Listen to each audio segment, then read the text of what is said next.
काल आपण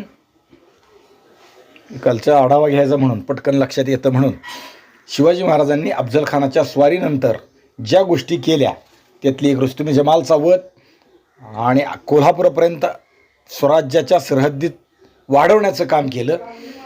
दुसरा सरदार रुस्तुम जमाल आणि फाजल खान या दोघांचा केलेला कोल्हापूरपासला पराभव आणि त्यानंतर शिवाजी महाराज पन्हाळ्यापाशी थांबले आणि शिवाजी महाराजांचं पारिपत्य करायसाठी पुन्हा आदिलशाहीनं विजापूरचा दुसरा सरदार सिद्दी जोहर ज्याला सलाबत खान हा किताब दिला, सन्मान केला आणि शिवाजी महाराजांवर पाठवला. इथपर्यंत भाग पाहिला. तो आला, तो शिवाजी महाराजांच्या रोखानं आला, तो पन्हाळ्यावर आला आणि शिवाजी महाराज पन्हाळ्यावर कोंडले गेले. शिवाजी महाराजांच्या पन्हाळ्याचा जो युद्धाचा विषय आहे तो पुढचा आहे, पण त्याच्या आधी काल दोन गोष्टी आपण पाहिल्या. त्यातले एक, नेताजी पालकरांनी आदिलशाही मुलकात धुमाकूळ घातला, रायबाग राजापूर वगैरे सगळं लुटलं आणि शिवाजी महाराजांना पन्हाळ्याच्या वेढ्यातून सोडण्यासाठी प्रयत्न केला. तो अयशस्वी झाला. म्हणजे युद्धशास्त्रानं दोन्ही तिन्ही प्रकार केले. प्रत्यक्ष हल्ला केला, खाली जाऊन कर्नाटकात त्याने स्वारी केली, पण ते काही उपयोगी झालं नाही. जिजाऊ साहेब शिवाजीराजांना सोडवायला निघाल्या आणि त्यावेळी नेताजी पालकर राजगडावर आली. नेताजी पालकरांना राजा कैदेत असताना तू मला भेटायला कसा आला असं विचारल्यावरून तो पुन्हा शिवाजी महाराजांना सोडायला गेला. त्याच्याबरोबर होता सिद्दी हिलाल, हा एक मुस्लिम सरदार नेताजी पालकराबरोबर होता. सिद्दी हिलाल आणि नेताजी पालकर या दोघांनी मिळून सिद्दी जोहरवर स्वारी केली, हल्ला केला, पण तोही अयशस्वी झाला. दुर्दैवाने यात सिद्दी हिलालचा पुत्र सिद्दी वाहवा हा मेला. पण दुसरी सुद्धा मोहीम किंवा धाडसी छापा शिवाजी महाराजांना सोडवण्यासाठीचा जो केला तो मात्र पूर्ण फसला आणि निरुपायानं आता शिवाजी महाराजांना पावसाची वाट पाहायचा विषय सुरू झाला. सिद्दी जोहरनं इतका प्रबळ वेढा केला, ऐकू येत आहे का सगळ्याला? नाहीतर मग ते वेढ्याचं काम इतकं प्रबळ केलं की शिवाजी महाराजांनी आता यातून वेज छिद्र किंवा आपण जागा पळून जाण्यासाठी चोर वाट पाहायला सुरुवात केली. इथपर्यंत काल आपण विचार केला आणि हिरांनी नेमकी जागा शोधून आणली. इतका प्रबळपणानं तो वेढ्याचं काम करत होता. मचाणं कशी बांधली, त्याच्यावर शाकारणी कशी केली, अनेक गोष्टींचा विचार करून सिद्दी जोहरनं शिवाजी महाराजांना कडेकोट बंद करून टाकलं असं म्हणायला हरकत नाही.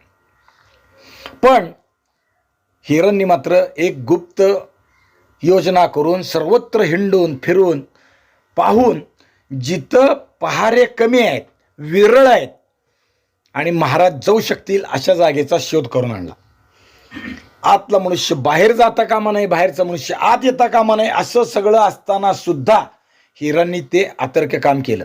रात्रीच्या अंधारात कसे खाली गेले, काय गेले, इतिहासाला माहीत नाही. कसं शोधलं माहीत नाही. किती कठीण जोखमीचं हेराचं काम फार अवघड असतं. कुठून गोळी येईल, कोण कुठून मानकूट धरेल, उचलून नेईल, सांगता येणार नाही अशी परिस्थिती असताना सुद्धा हिरांनी ते कठीण काम केलं. यावेळी विजापूरच्या आदिलशहानं अजून एक उद्योग करून ठेवला. उद्योग म्हणजे अजून एक काम केलं. काम काय? कामाचा हिशोब नाही, पण अजून एक गोष्ट केली.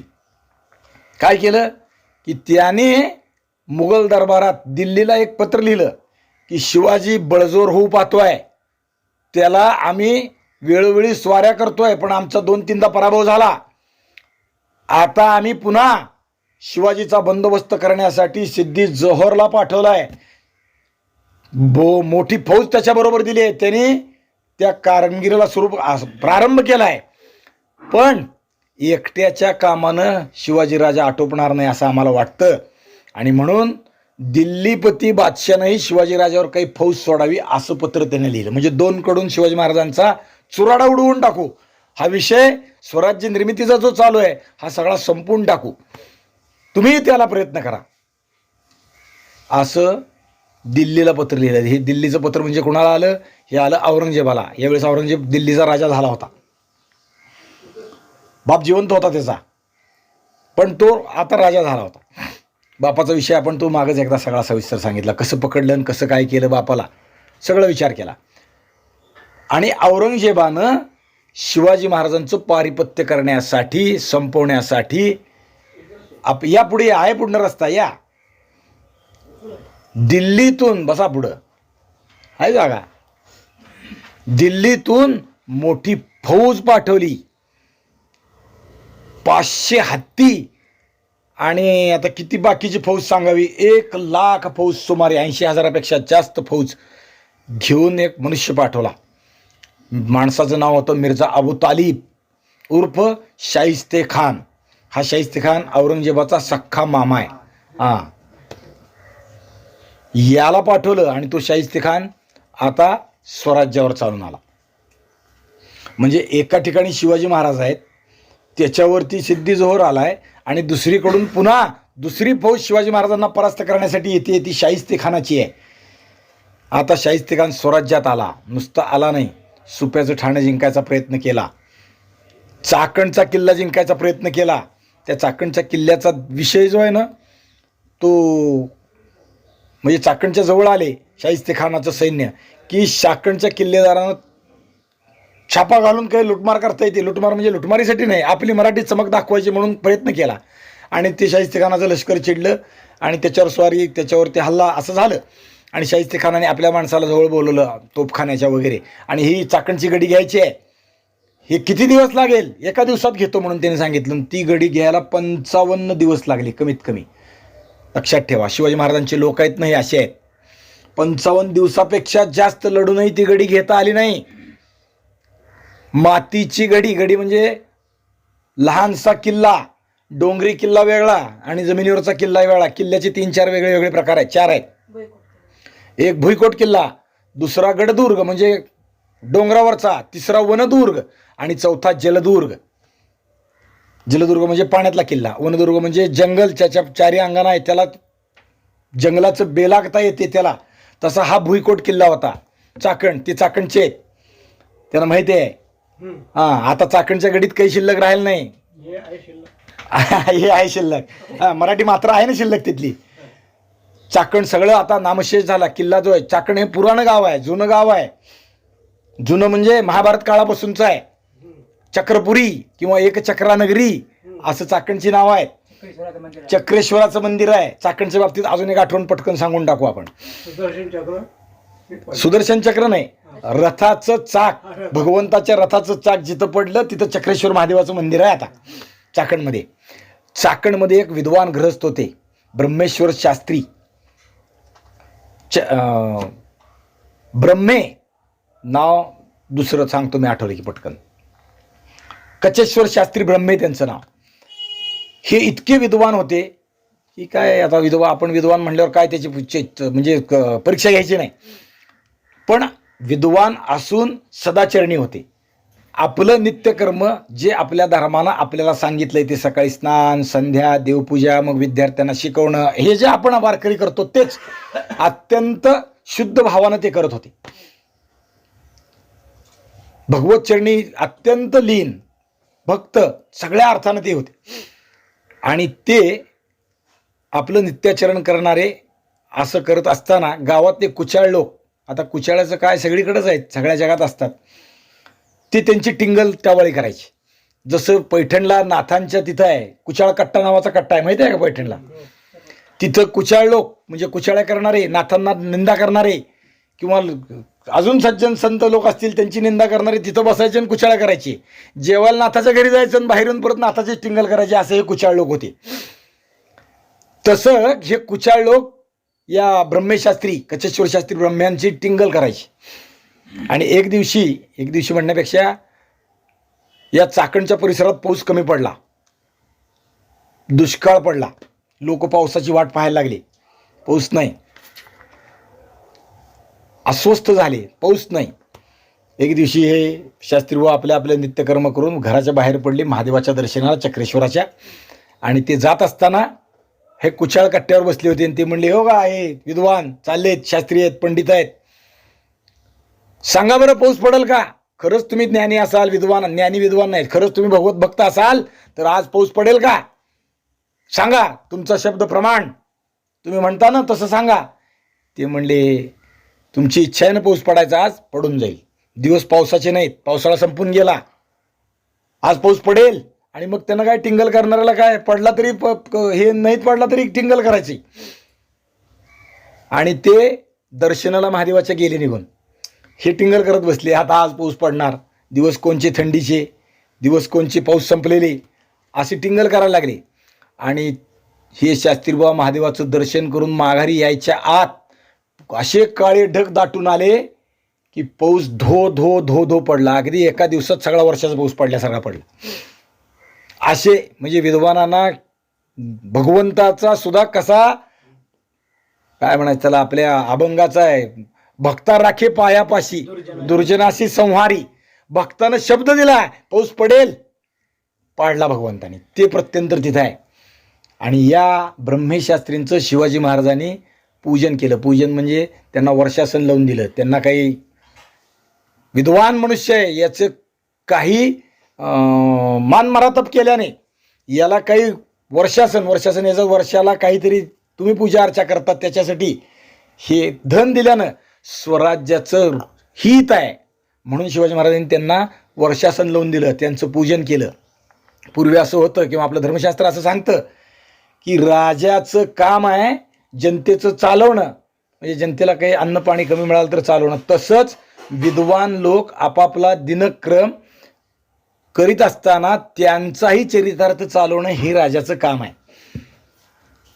चरितार्थ सुद्धा बरं का, म्हणजे त्यांना काही करावं लागू नये, त्यांनी फक्त धर्मरक्षणाचं अध्ययन चिंतन अध्यापन करावं. तर राजाने त्यांना संरक्षण द्यायचं. संरक्षण याचा अर्थ नुसतं मिलिटरी संरक्षण नाही, अन्न वस्त्र सुद्धा करायचं, हे राजाचं काम आहे. पंढरपूरच्या बाबतीत ते पण सांगून टाकतो आता, म्हणजे तिथपर्यंत आला विषय. म्हणून काल एक जण म्हणाले होते प्रल्हाद महाराजाचं थोडक्यात सांगा, बरोबर ना. प्रल्हाद महाराज बडवे हे पंढरपुरात अनेक लोक विषयानं ते माहीत आहेत, आपण ते बोलणार आहोत 1-2 दिवसात. तर प्रल्हाद महाराज बडवे हे नित्य भगवत चिंतन करतात, भगवंताची उपासना करतात, नित्य पूजा करतात. म्हणून शिवाजी महाराजांच्या स्वराज्यात त्यांना, हे पंढरपूर त्यावेळी स्वराज्यात नव्हतं, आदिलशाहीत होतं, तरीसुद्धा त्यांना नित्य देवपूजेसाठी, नंदादीपासाठी, देवाच्या नैवेद्यासाठी वर्षाला 360 रुपये दिले जात होते. वर्षाला 360. आज ते कमी वाटत आहेत, पण 16 रुपये तोळं ज्यावेळेस सोनं होतं तेव्हा ते 360 आहेत. आता गणित करा किती रुपये देत होते, म्हणजे आजच्या हिशोबानं पहा. ज्याचं गणित पक्का आहे त्यांनी सांगा.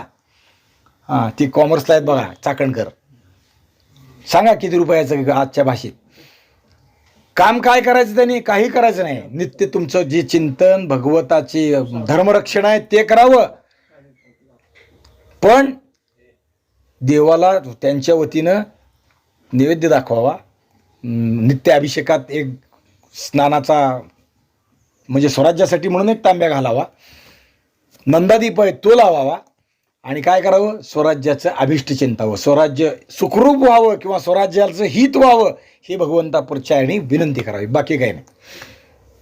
म्हणजे राजानं काय करायचं असतं त्याचं उदाहरण पंढरपूरच्या बाबतीतही सांगितलं मी. आपला विषय एका चाकणवरून पंढरपूरला आलो आपण. मूळ मुद्दा चाकणचा किल्ला घेण्याकडे आहे.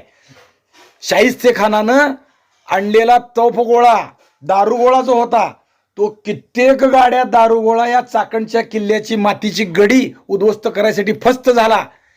म्हणजे दारुगोळ्याचा डोंगर संपला, पण किल्ला काही पडला नाही. शेवट किल्ल्याचा भेद करायचा प्रयत्न केला, किल्लेदाराला पैसे देऊन काही होतंय का तेही जमलं नाही. आणि मग किल्ला सुरुंग लावून उडवायचा प्रयत्न केला आणि चाकण पडलं. म्हणजे शाहिस्तेखानाला आता असं लक्षात आलं की एक एक किल्ला घ्यायला जर आता हे 50-60 दिवस, अहो ही चाकणची गडी किती लहानशी, चाकण गावा असो लहान आहे, त्यातली ती गडी.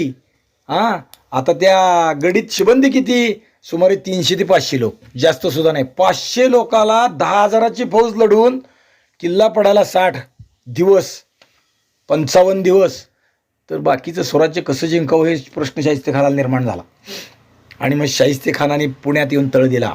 शिवाजी महाराज जिथं राहत होते तो लाल महाल शिवाजी महाराजांच्या लहानपणी राहण्यासाठी बांधलेला, तिथंच तो राहायला लागला.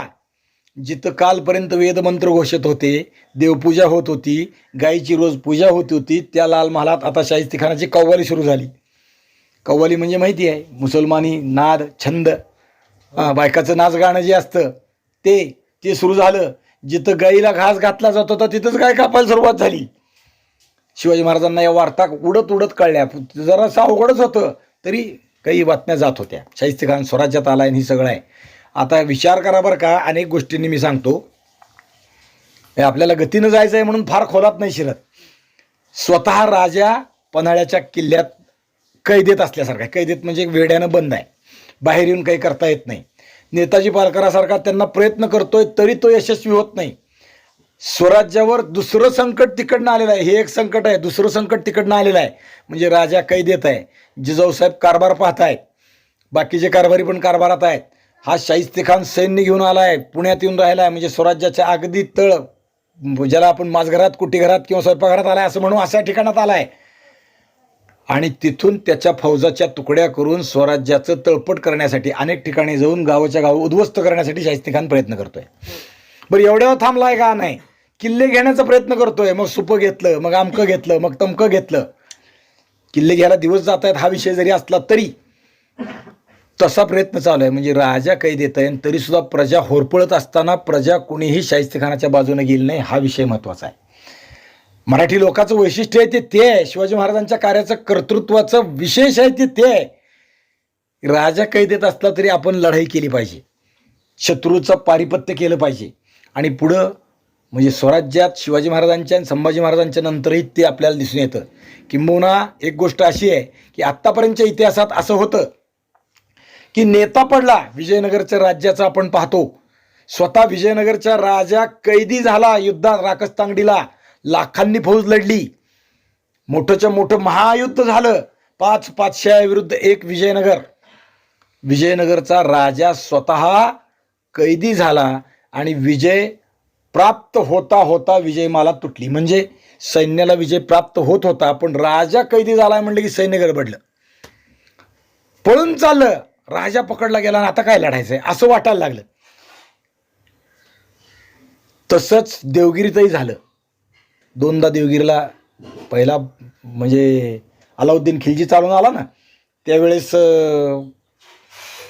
1-2 दिवस युद्ध झालं, राजाने शरणागती पत्करली, इथपर्यंत ठीक आहे. पण नंतरनं त्याचा पोरगा, त्याचा जावाई, या सगळ्यांनी युद्ध केलं आणि प्रत्येक वेळी तो स्वतः युद्धाचा सेनापती, राजा म्हणजे मुलगा, जावाई हे पकडले की सैन्य गडबडलं, हत्यारं टाकून पळून जायची पाळी आली, म्हणजे पराभव झाला.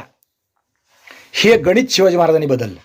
राजा पडला, सेनापती पडला, युद्धाचा नेता पडला तरी युद्ध सोडायचं नाही. तानाजी मालुसऱ्याचं उदाहरण पटकन लक्षात येणार आहे.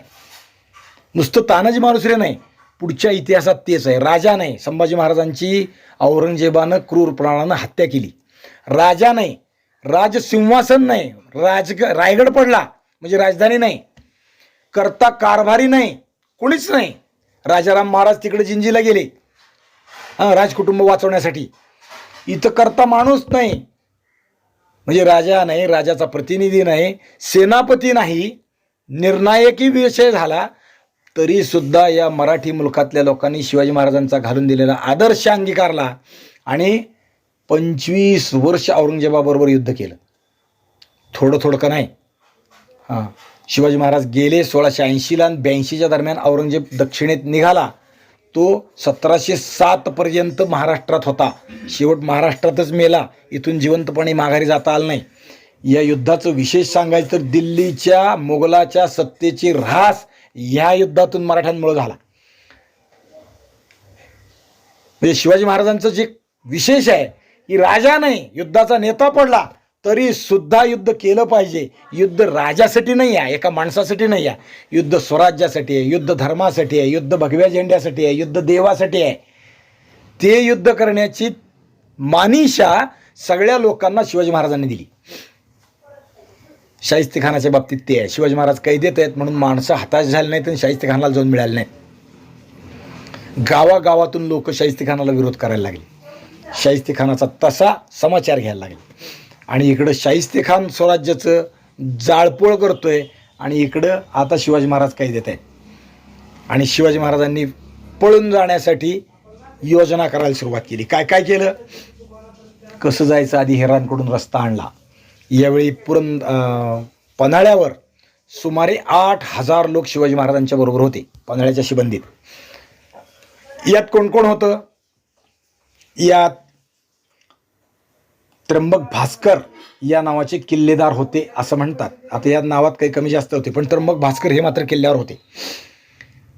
बाजीप्रभू स्वतः, त्यांचे थोरले बंधू फुलाजी प्रभू आणि हिरडस मावळातले बांदलांचे लोक हे किल्ल्यावर होते. हिरडस मावळाचे देशमुख म्हणजे हे बांदल. हिरडस मावळ म्हणजे 12 मावळं जुन्नर खाली, 12 मावळं पुण्याच्या खाली, अशी 24 मावळं आहेत. या मावळ म्हणजे एखाद्या नदीचं खोरं, त्याला म्हणायचं मावळ. पवन मावळ, अंदर मावळ, पवन म्हणजे पवना नदीचं, अशी ती वेगळी वेगळी नावं आहेत प्रत्येक नदीला. तर त्यातली ती मावळं मावळात राहतात ते म्हणून मावळे.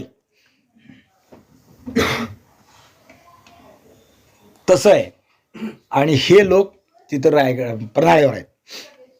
पन्हाळा आपण एकदा पाहिला आहे, आपण गेलो होतो. शिवाजी महाराजांनी ज्या महादेवाची पूजा रोज तिथं पन्हाळ्यावर असताना केली, त्या महादेवाचं दर्शनही घेतले. त्या महादेवाचं विशेष आहे, म्हणजे अनेक गोष्टींनी तो विशेष आहे. शिवाजी महाराजांची पूजा केली, महादेव म्हणून पूज्य आहे सगळ्या समस्त हिंदूंना. पण दुसरं शिवाजी महाराजांनी पूजा केली आहे म्हणूनही अजून पूज्य आहे. आणि त्या महादेवाला शिवाजी महाराजांनी 1,00,000 चाफ्याच्या फुलांचं अर्चन केलेलं आहे. शिवाय या महादेवाला म्हणजे जी पिंड असते ना, ती रंग बदलते.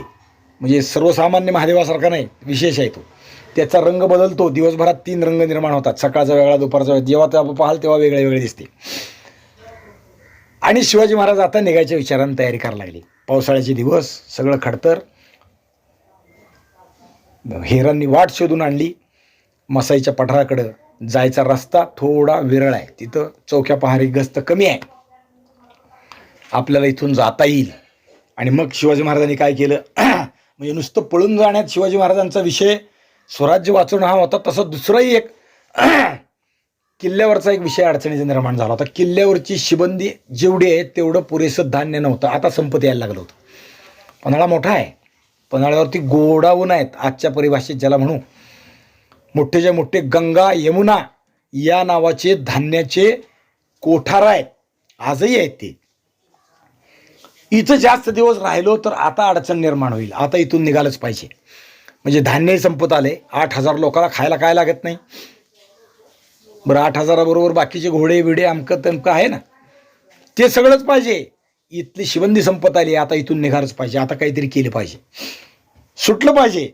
निसटण्याचा बेत शिवाजी महाराजांनी तयार करायला सुरुवात केली. पन्हाळ्याच्या पश्चिम दिशेला वेढा ढिला आहे, तिथून एक निसरडी वाट आहे, ही गुप्तहेराने येऊन सांगितलं. आणि मग महाराजांनी सारीपाट खेळताना जसं खेळतात ना, एक एक फासा पुढं टाकतात, योजना करतात. बुद्धिबळ खेळताना दिलेलं प्यादं लोकाला समोरच्याला वाटतं की खायला दिलंय, पण त्याच्या मागची योजना दुसरी असते. ते केलं शिवाजी महाराजांनी. आपल्याबरोबर असणारे गंगाधर पंत यांना सिद्धी जोहरच्या छावणीत पाठवलं. गडावरून आत्तापर्यंत बंद असलेल्या दारातून कुणीही मनुष्य आत न येत जा करत नव्हता, पण एक पांढरं निशाण घेऊन कुणीतरी यायला लागलेलं सिद्धी जोहरला दिसलं. म्हणजे त्या लष्कराला दिसलं. त्याला बातमी तिथपर्यंत गेली. पांढरं निशाण म्हणजे शरणागती. आता माणूस आला शिवाजीराजाचा, शरणच आला, पांढरा झेंडा घेऊन आला, याचा अर्थ शरण आला. हे छावणीला थोडंसं कळालं.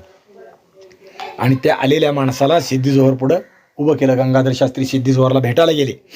गंगाधर पंत आणि सिद्धी जोहर बरोबर त्यांनी भेटीचा विचार सांगितला. महाराज, तुम्हाला पूर्ण शरण आलेले आहेत. मी गुन्हेगार आहे, मला क्षमा करा, असं त्यांचं म्हणणं आहे. मी सारेच्या सारे किल्ले तुम्हाला द्यायला तयार आहे, असं शिवाजीराजांनी सांगितलंय. मी तुम्हाला भेटायला येतो, असंही त्यांनी सांगितलंय. खरं तर काय आहे, सिद्धी जोहरला रोज विजापुरातून पत्र येत होतं. ह्याचा खरी तर रोज विजापूरला जात होता. रोजच्या रोज डाक जात होती म्हणतात त्याला. आता आजच्या परिभाषेत आपल्याला रोज टपाल पाठवणं, हे पोस्टात पेटीत टाकलं की संपलं. त्यावेळेस त्याची व्यवस्था वेगळी असायची. सांडणीस्वार असायचे किंवा गावागावात काशीद म्हणायचे त्याला. या गावातून त्या गावात पत्रव्यवहार देणारे, बटोडा खथायला घेऊन देणारे, अशी व्यवस्थाच होती. आणि हे स्वतः राजाची व्यवस्था असल्यामुळे त्यांचे स्वतःचे सांडणीस्वार असायची. ती इथून पत्र घ्यायचे, तिथून येऊन द्यायची, तिथलं घ्यायची, इथं द्यायची, अशी व्यवस्था होती. मिर्झा राजा जयसिंगाच्या काळातही हे जयसिंगाचं रोज पत्र औरंगजेबाला जात होतं. तसं सिद्धी जोहरचे रोज व्यवहार होत होता. आणि त्यावेळेस त्याला बडी बेगम आणि दरबारातनं बादशाचं पत्र जात होतं आणि ती बादशाह रोज सांगायचा, शिवाजी लबाड आहे, तो धूर्त आहे, तो तुला फसवेल, तो काही वचनं देईल. अफजल खानाला तिने तेच केलं, खोटं सांगितलं, भेटीचं आमिष दाखवलं आणि फसवून मारलं. तू फसू नकोस, सिद्दी जोहरला रोज सांगत होती. आणि आजही तसंच पत्र आलं होतं आणि गंगाधर पंत येऊन सिद्दी जोहरला भेटले. पूर्ण शरणागती आहे, उद्याच्याला आम्ही तुम्हाला भेटायला येतो म्हणून त्यांनी सांगितलं. उद्या नव्हे, आजच, आज येणार, आज रात्री. आता खरं तर शरणागती होती तर त्याच वेळेस यायचं ना, पण महाराजांनी का सांगितलं ते लक्षात येतं. ते मानसशास्त्र आहे. आज तुम्हाला रात्री भेटायला महाराज येतील, सगळे किल्ले तुमच्या ताब्यात देतील, क्षमापराध करा, त्यांना माफ करा, असं सगळं गोड गोड गोड बोलून सिद्दी जोहरला सांगितलं. सिद्दी जोहरच्या बरोबर असणाऱ्या लोकांनी ते ऐकलं. बरोबर म्हणजे छावणीत असणाऱ्या, छावणीत म्हणजे तंबूत असणाऱ्या. आणि त्यांनी आत्तापर्यंत तो पांढरं निशाण घेऊन आलेला माणूस लोकांनी बाहेरच्या बघितला होता. आता सरदार आणि सिद्दी जोहरच्या बरोबरचे ते त्याच्या तंबूत जातील ना. पण ते बाहेर आले, ती चर्चा करतच आली की शिवाजी शरण आला, आज रात्री तो भेटायलाच येणार. म्हणजे परिणाम व्हायचा तो झाला, छावणीत शिथिलता आली. आता काय, आता शिवाजी भेटायला येणार. हां, उद्या यायचा तो आजच येणार. नाही आला तर आपण धरलेलेच आहेत तपबंदुका, धरून टाकू, पण आज भेटायला येणार. आणि नकळतपणे लोक गाफील झाले. ह्याला म्हणायचं मानसशास्त्र. हे करायचं काम शिवाजी महाराजाचं आहे. अफजल खानाच्या वेळेस ते केलं. मी तुम्हाच भीतो, राजा दहशत खातो, तुम्हाच भीतो. सगळ्या सैन्याला वाटलं खरंच भीतो. प्रत्यक्ष भेटीत टरटरा फाडलं. हां, आता पुन्हा तेच केलं. काय, तुम्हाला भेटायला येणार, फक्त आज रात्री येतो म्हणतात. आणि मग नकळत छावणी गाफील झाली. शिवाजी महाराज उत्तम मानसशास्त्राचे जाणते आहेत. शिवाजी महाराजांच्या चरित्रात अशी उदाहरणं आहेत. ही दोन झाली, तशी अजून कोण सांगेन. एखाद्या ठिकाणी एखादा पडका बुरुज, मोडका बुरुज, किल्ला, तट, इथं जाऊ नये, इथं वेताळाचा बुरुज आहे, हा भूताचा संचार आहे, असं म्हटलं की शिवाजी महाराज सांगायचे, होय का, इथं खंती लावा. खंती लावा म्हणजे हे खणा, या बुरुजापाशी कुदळी लावा. आणि बरोबर शिवाजी महाराजांना धन सापडायचं. कारण ते मानसशास्त्र होतं. जिथं भूतखेत जातात तिथं कोणी जाऊ नये, जात नाही, भीतो मनुष्य, तिथं धन पुरलेलं असतं. म्हणून आवई उठवायचे लोक, भूत आहे. धन पुरलेलं फक्त पुरणाऱ्यालाच माहीत असायचं. ज्याला पुरायला पाठवलंय तो माघारी येताना त्यालाच कापून काढायचा. पुरणारा माणूस, त्यालाच फक्त माहीत असायचं. जेव्हा लागेल तेव्हा आपत्कालात त्याने ती काढायचं. मग ते इथं भूत आहे ही त्याने उठवलेली भूमिका. कारण रात्री 2 खून पडले, खून त्यानंच पाडलेले असतात. जे त्याने धन पुरलंय ते माघारी येताना त्यांना कापून काढलेलं असतं. असं शिवाजी महाराजांना अनेक ठिकाणी धन मिळालेलं आहे. म्हणजे लक्ष्मीचा शिवाजी महाराजांना वरदहस्त होता हे पण आहे, आणि शिवाजी महाराज मानसशास्त्र जाणते होते हे पण आहे. एक तर उदाहरण असं आहे, शिवाजी महाराज पालखीतून बसून किल्ल्यावर एका चालले होते. एकाच किल्ल्यावर, साताऱ्यापाशी आहे. शिवाजी महाराज पालखीतून बसून चालले होते आणि एकदम अंगावरचा शेला वाऱ्यानं उडत असलेला बोरीच्या झाडाला अडकला.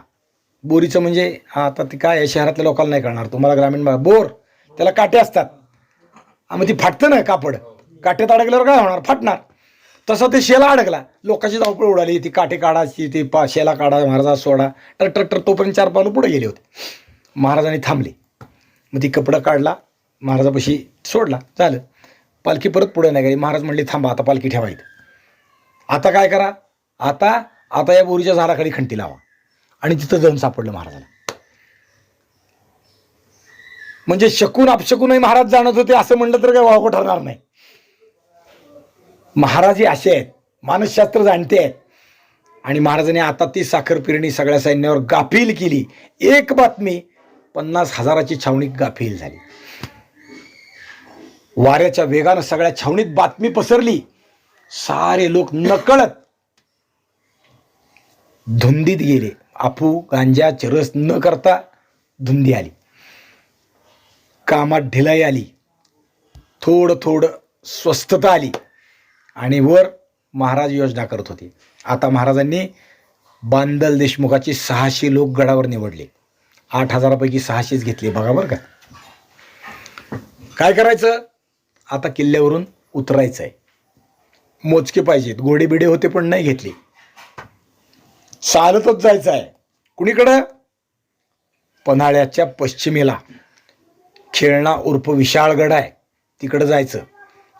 या खेळण्याचं शिवाजी महाराजांना तिथली काही घडामोडी माहीत नव्हत्या, कारण आतबंदी असल्यामुळं तसं वेढ्यात अडकल्यामुळं फारसं कळत नव्हतं. खेळण्याला जसवंतराव सुर्वे आणि पालोणीकर सुर्वे आणि जसवंतराव या दोघांचा याच आदिलशाही फौजेचा वेढा होता. महाराजांना हे माहीत नव्हतं.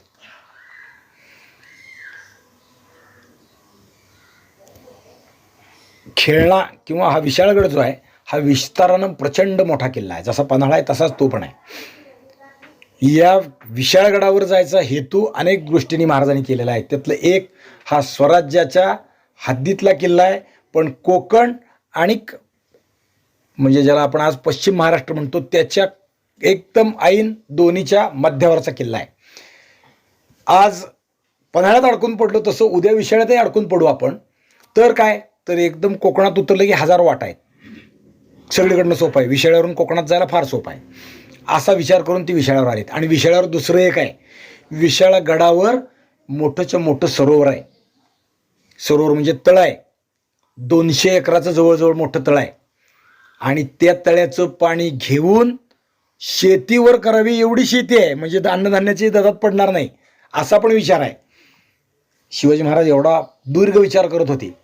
शक्यतो प्रतिकूल ते घडेल या पद्धतीने विचार करत होते. म्हणून विशाळगडाकडे जावं. समजा उद्या विशाळाला अडकवायचा प्रयत्न केला तर पटकन तिथनं कोकणात उतरू. मग हेही कोकणात येतील, पण कोकणात यायला आपण जिथं उतरू तिथे यायला ह्यांना कमीत कमी 4 दिवस लागतील, कारण सरळ वाटेनं येता येत नाही ना. गडावरून उतरणं रस्त्याने वेगळं आणि या वाटेनं तिथपर्यंत जाईपर्यंत जाणारा वेळ हा विषय वेगळा. सुमारे 64 किलोमीटर हे अंतर आहे, हे जायचं आहे. आणि शिवाजी महाराजांनी ती योजना करायला सुरुवात केली. बांदल देशमुखाचे 600 लोक बरोबर घेतले. त्यात त्यांची कारभारी बाजीप्रभू आणि फुलाजीप्रभू हे त्यांचे थोरले भाऊ, हे दोघंही बरोबर होते. बांदल देशमुखाचे हे सरनौबत होते, बांदलांचे सरनौबत म्हणजे लष्कराचे प्रमुख असे होते. आणि तारीख 12 जुलै 1660 तारीख म्हणून सोडून द्या, तिथी सांगतो. आषाढ शुद्ध पौर्णिमेच्या रात्री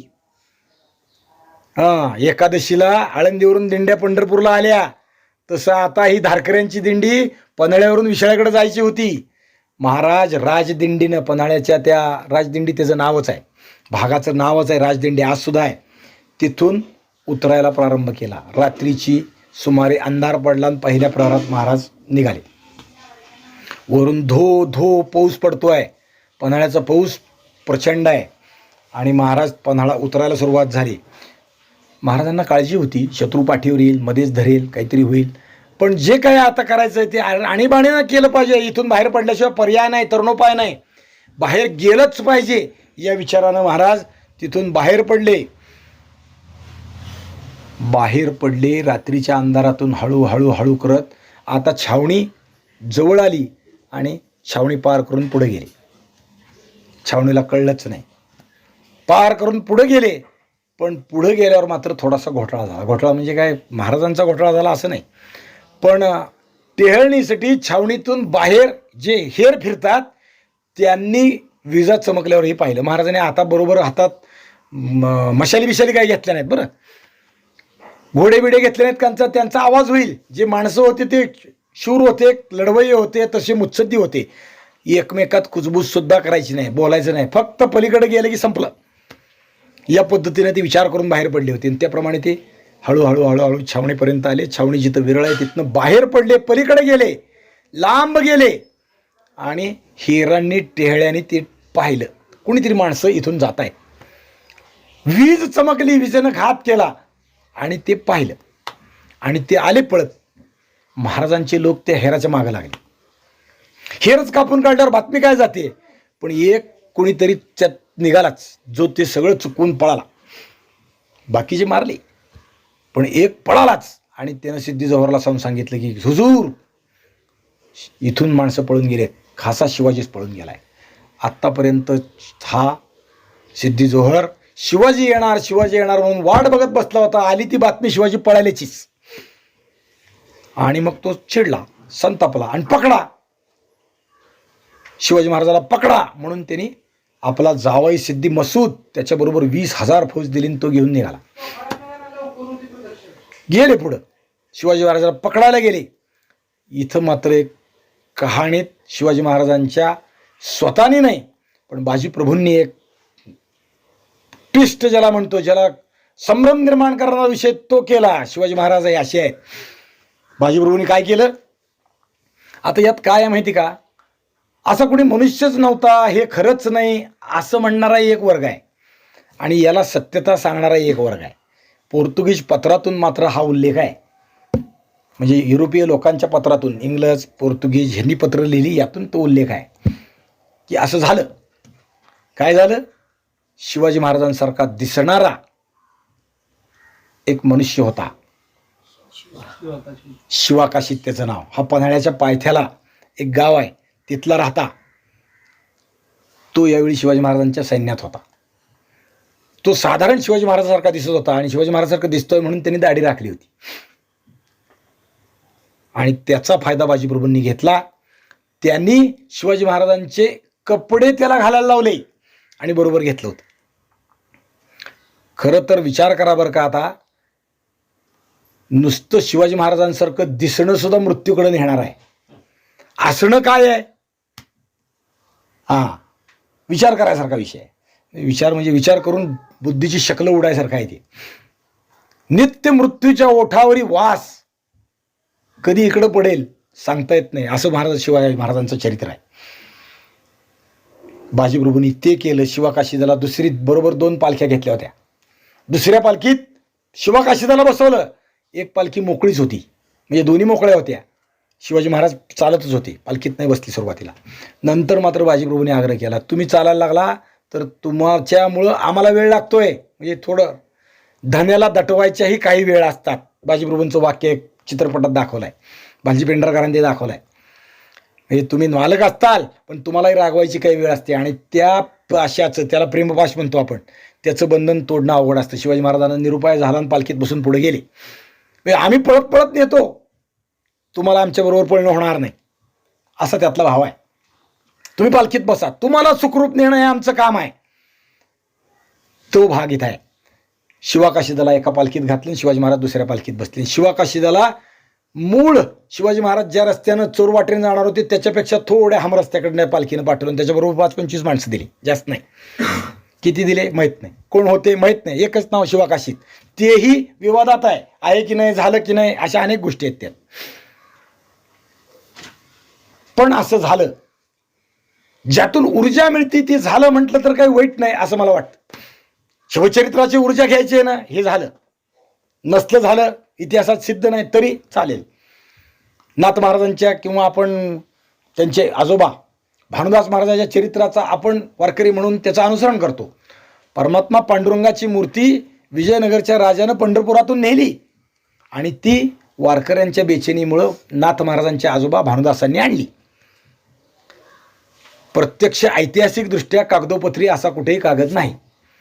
उलट असा कागद आहे की पंढरपुरातून विठोबा नेला नाही तर तिरुपती बालाजीवरून ती घडवून आणला आणि तिथं त्या विठ्ठल मंदिरात बांधून ठेवला, म्हणजे तिची प्राणप्रतिष्ठा केली, असंच उल्लेख आहे. विजयनगरच्या दरबारात असं कुठेही नाही नाथ महाराजाचे आजोबा किंवा त्या भानुदास महाराज आले आणि पंढरपुरात विठोबा नेला, इथून विठोबा नेल्याचाच उल्लेख नाही, असा विषय आहे. पण आपली श्रद्धा आहे ज्यातून आपल्या वारकऱ्यांना ऊर्जा मिळते आहे, नाथ चरित्राची आणि भानुदास महाराजांच्या चरित्राची, त्यामुळे आपण ते ऐकतो. तसं शिवचरित्रातली ही ऊर्जा आहे. शिवाजी महाराजांसाठी लोक जीव द्यायला तयार कसे होते ते इथं समजतं. तो शिवाकाशीत आता पालखीत बसला आणि आडवळणी एका रस्त्यानं बाहेर पडला आणि शिवाजी महाराज अजून चोरवाटेनं आडवाटानं, सरळपणानं नाही, वेगळ्या रस्त्यानं बाहेर पडली. आणि सिद्धी मसूद हुडकत हुडकत त्याची घोडेस्वारीची टोळी घेऊन आला आणि त्याला ती 5-25 लोक दिसले. ठेरो म्हणून त्यांनी त्याला धरलं, थांबवलं आणि जव्हारच्या छावणीत नेलं. जव्हारच्या छावणीत नेलं आणि मग ते म्हणले भेटायला येणार होता. मग ती सगळी चर्चाच की भेटायला येणार होता आणि पळून चालला, अमकं केलं तमकं केलं, असं थोडं प्राथमिक बोलणं झालं असेल. तेवढ्यात शिवाजी महाराजांना पाहिलेले जे लोक होते ना ते छावणीत आले. शिवाजीला पकडलाय ना, मग आता बघू. ते लोक तिथं आले आणि त्यांनी सांगितलं, खान साहेब हुजूर ये शिवा नाही है, हा शिवाजी नाही.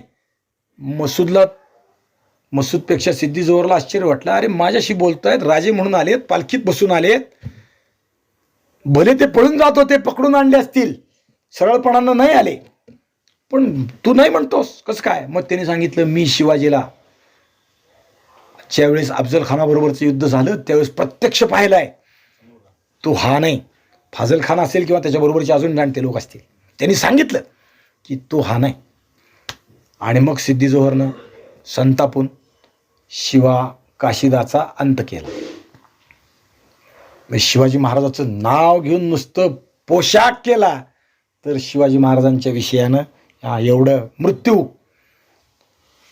बाकीचे लोक कोण होते माहीतही नाही इतिहासात. त्यामुळे शिवा काशीद अजरामर झाला. 2 शिवा, दोन्ही न्हावी समाजाचे. हे समाज म्हणून मी बोलत नाही, म्हणजे हेटाळणी असा नाही विषय, पण एका समाजाचे, एकाच कुटुंबातले असं त्याचा म्हणायला अर्थ नाही, हरकत नाही. त्यांनी शिवाजी महाराजांसाठी केलेले योगदान, पहिलं होता शिवा म्हणून वाचला शिवा, होता जीवा म्हणून वाचला शिवा, आणि दुसरा हा शिवा न्हावी. दोन्ही न्हावी समाजाचे. जीवा महाले संखपाळ हे म्हणजे अफजल खान स्वारीच्या वेळेस बरोबर होते ते अंगरक्षक, आणि हे दुसरे शिवा काशीद. आजही पन्हाळ्याच्या पायथ्याला यांचं स्मारक आहे. तुळशी वृंदावन आहे. त्यांच्या वंशीयाला माहीतही नव्हतं की आपण त्या घरातले आहोत. गुळवणी सर नावाचे पन्हाळ्यावरचे इतिहासाचे अभ्यासक होते. त्यांनी या सगळ्याचा अभ्यास केला, या पोर्तुगीज पत्राचा अभ्यास केला, आणि त्यांच्या परिसरात फिरताना अनेक गोष्टींचा विचार करत असताना या शिवा न्हावींच्या घरात, शिवा काशिदाच्या घरात त्यांनी चौकशी केली की तुम्ही पूजा अर्चा कुठं करता का, काय करता का, कोणत्या दिवशी करता, नैवेद्य ठेवता. ते म्हणले आम्हाला काय माहीत नाही, फक्त आषाढ पौर्णिमेच्या दुसऱ्या दिवशी आम्ही अमक्या ठिकाणी नैवेद्य ठेवतो. आमच्या घरातला कोणीतरी वीर तिथं मेला एवढंच आम्हाला माहिती.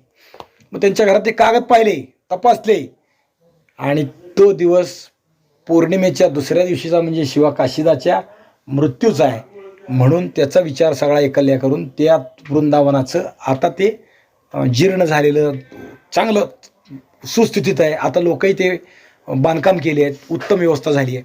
शिवा काशिदाचं स्मरण आहे ते तिथं आहे. आणि इकडं शिवाजी महाराज पुढे निघाले, आणि मग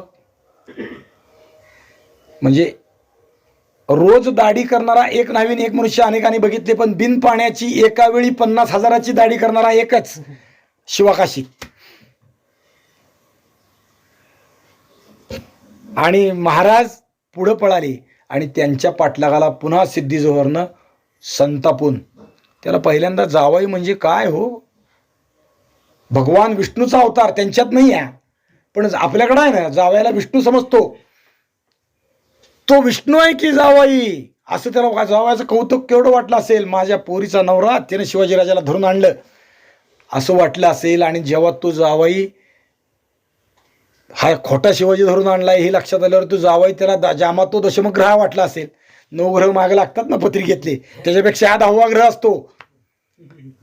आता हा कसला माझ्या मागे लागला असं वाटलं असेल, मला फसवलं, तुझ्या पायी माझी आता काय होईल दरबारात बेअब्रू असं वाटलं. पण त्यानं जावयाला सांगितलं, जाव पुन्हा शिवाजीला धरून आणा, जावा त्याचा पाठलाग करा. आणि पुन्हा या फौजा आता शिवाजी महाराजांच्या पाठलागाला निघाल्या, शिवाजी महाराजांना धरायला निघाल्या. शिवाजी महाराज पुढं पळतायत, पन्हाळ्याच्या लोकांना पळतायत. पांढरपाणी ते अनेक गाव आहेत, गजापूर पांढरपाणीच्या परिसरात आले, आणि या मागच्या आदिलशाही फौजाच्या आरोळ्या ऐकायला यायला लागल्या. आणि मग बाजीप्रभूंनी ठरवलं, महाराज तुम्ही पुढे व्हा, निम्मे लोक घेऊन मी इथं थांबतो, निम्म्या लोकांशी तुम्ही पुढे जा. म्हणजे किती होते, 600. 600तले 300 घेऊन मी इथं थांबतो, 300 घेऊन तुम्ही पुढं जा, पुढं जाऊन विशाळ्यावर जा. आणि मग विशाळ्यावर गेले की मला इशारात द्या, मी गडावर पोचले. तिथून विशाळा फार जवळ आहे, डोळ्याला दिसतो, अगदी जवळ. पांढरपाणी गजापूर ही ती 2 गावं आहेत, कारण कागदपत्रात या दोन्ही गावाची नावं आहेत. पांढरपाणी गजापूर यापाशी युद्ध झाले, घोडखिंडीत युद्ध झाले, आणि घोडखिंड पावन झाली, गजापूरची खिंड पावन झाली असं तिला म्हणतात, त्यामुळे हिचं नाव पावनखिंड पडलं पुढचा भाग. पण तिथं काय काय झालं ते 300 लोक कसे लढले या विषयानं आपण विचार उद्या करू. पुंडलिक वरदेव हरी विठ्ठल श्री ज्ञानदेव तुकाराम माऊली ज्ञानेश्वर महाराज की जय. जगद्गुरु तुकाराम महाराज की जय. छत्रपती शिवाजी महाराज की जय. धर्मवीर संभाजी महाराज की जय. पुंडलिक वरदेव हरी विठ्ठल श्री ज्ञानदेव तुकाराम.